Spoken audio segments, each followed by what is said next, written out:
తెలంగాణను వణికిస్తున్న భారీ వర్షాలు గత 2 రోజులుగా ఎడతెరకుండా వర్షాలు రావడంతో తెలంగాణ రాష్ట్ర వ్యాప్తంగా ప్రజలందరూ కూడా ఇబ్బందులు పడుతున్నారు. ముఖ్యంగా కామారెడ్డి జిల్లాలో ఇది వరకు కూడా ఎప్పుడు కనీవిని ఎరుగునంత దారుణంగా ఈసారి వర్షాలు రావడం జరిగింది. దాదాపు 42 సెంటీమీటర్ల వర్షపాతం ఉన్నట్లు కూడా వాతావరణ శాఖ వాళ్ళు నమోదు చేశారు. అయితే కేవలం కామారెడ్డి జిల్లాలో మాత్రమే కాకుండా ఇటు అన్ని రాష్ట్రాల్లో అన్ని జిల్లాల్లో కూడా భారీ వర్షాలు కురిసినట్టు తెలుస్తుంది. దీని భారీ వర్షాల కారణంగా రహదారులు అలాగే అన్ని పట్టణాల్లోనూ అలాగే పల్లెల్లోనూ అన్ని మొత్తం కూడా జలాలతో నిండిపోయినట్టు తెలుస్తుంది. కేవలం తెలంగాణ రాష్ట్ర వ్యాప్తంగా మాత్రమే కాకుండా ఇటు దేశవ్యాప్తంగా కూడా వర్షాలు దారుణంగా కురుస్తున్నట్టు తెలుస్తుంది. మహారాష్ట్రలో ఒక భవనం కూలిపోవడంతో దాదాపు 14 మంది మృతి చెందారు. 9 మంది గాయాలతో ఇప్పుడు హాస్పిటల్లో చికిత్స పొందుతున్నారు. మన తెలంగాణ రాష్ట్ర వ్యాప్తంగా చూసుకున్నట్లయితే మనకి కామారెడ్డి జిల్లాలో మాత్రమే కాకుండా ఇటు హైదరాబాద్లో చూసినట్లయితే అమీర్పేట్, యూసఫ్ గూడ, ఇంకా హైటెక్ సిటీ, గచ్చిబౌలి, ఫిల్మ్ నగర్ ఇటువంటి అన్ని సిటీస్లోనూ మొత్తం వాటర్తో నిండిపోయినట్టు తెలుస్తుంది. ఆఫీస్కి వెళ్ళాలన్నా తిరిగి రావాలన్నా కూడా చాలా ఇబ్బందిగా ఫీల్ అవుతున్నారు జనాలందరూ కూడా. మొత్తం ఎక్కడికెక్కడ వాటర్తో బ్లాక్ అయిపోయి మొత్తం వాహనాలన్నీ కొట్టుకుపోవడం, వాహనాలు మునిగిపోవడం, జనాలు కూడా అందులో మునిగిపోవడం ఇవన్నీ కూడా మనం చూస్తున్నాం.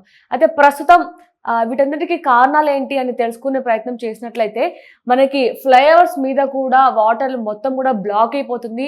ఒక స్విమ్మింగ్ పూల్ ఏ విధంగా అయితే ఉంటుందో అటు మొత్తం కూడా ఫ్లైఓవర్ మొత్తం కూడా మునిగిపోయి వాటర్తో నిండిపోయి అందులో వాహనాలు స్విమ్మింగ్ చేసిన విధంగా మనం విజువల్స్ కూడా చూడొచ్చు. అయితే దీనంతటికి కారణం ఏంటి అంటే నార్మల్గా ప్రతి ఫ్లైఓవర్కి ఒక 100 మీటర్స్కి దగ్గర కొంచెం పక్కనే హోల్స్ ఏర్పాటు చేస్తారనమాట. అంటే ఏదైనా వాటర్ కానీ అంతా కూడా అక్కడ నుంచి వెళ్ళిపోవడానికి అలాంటి హోల్స్ ఏర్పాటు చేస్తారు. కానీ ఇప్పుడు తెలిసిన విషయం ఏంటంటే చెత్త ఊడ్చే వాళ్ళు ఏంటంటే అందులో ఆ చెత్త తీసి పడేసే అంత టైం లేక వాళ్ళకి ఆ హోల్స్లోకి ఆ చెత్త తోయడం వల్ల ఆ హోల్స్ మొత్తం కూడా బ్లాక్ అయిపోయాయి. సో అలా బ్లాక్ అయిపోవడం వల్ల మొత్తం ఫ్లైఓవర్స్ మీద పడ్డ వర్షం అంతా కిందకి రాకుండా అంటే ఫ్లో అవ్వకుండా అక్కడే నిలవడంతో మొత్తం కూడా ఇలాంటి ఇబ్బందులకు దారితీస్తున్నట్టు తెలుస్తుంది. అయితే మొత్తం కూడా హైదరాబాద్ మొత్తం వాటర్తో నిండిపోయి ఇటు వాహనాలు కొట్టుకుపోవడం, భవనాలు కూలిపోవడం, రేకులు ఎగిరిపోవడం, భారీ వర్షాలతో మనం ఇవన్నీ చూస్తున్నాం. అయితే కామారెడ్డి జిల్లాలో ఇది వరకు ఎప్పుడూ కూడా ఇంత వర్షపాతం నమోదు కాలేదు. ఇది ఫస్ట్ టైం అంటూ కూడా వాతావరణ శాఖ వాళ్ళు చెప్పుకొస్తున్నారు.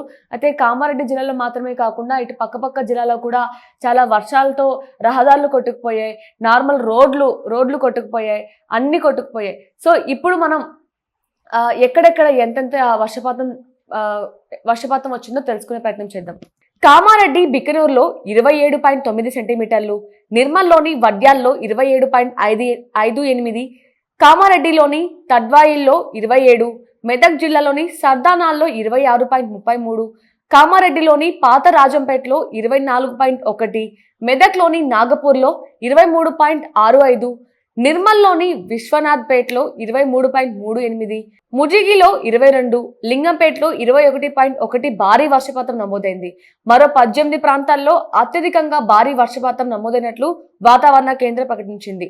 కామారెడ్డిలో రైల్వే ట్రాక్ కూడా కొట్టుకుపోవడంతో ఇప్పుడు రాకపోకలు కూడా నిలిపివేసినట్లు కూడా తెలుస్తోంది.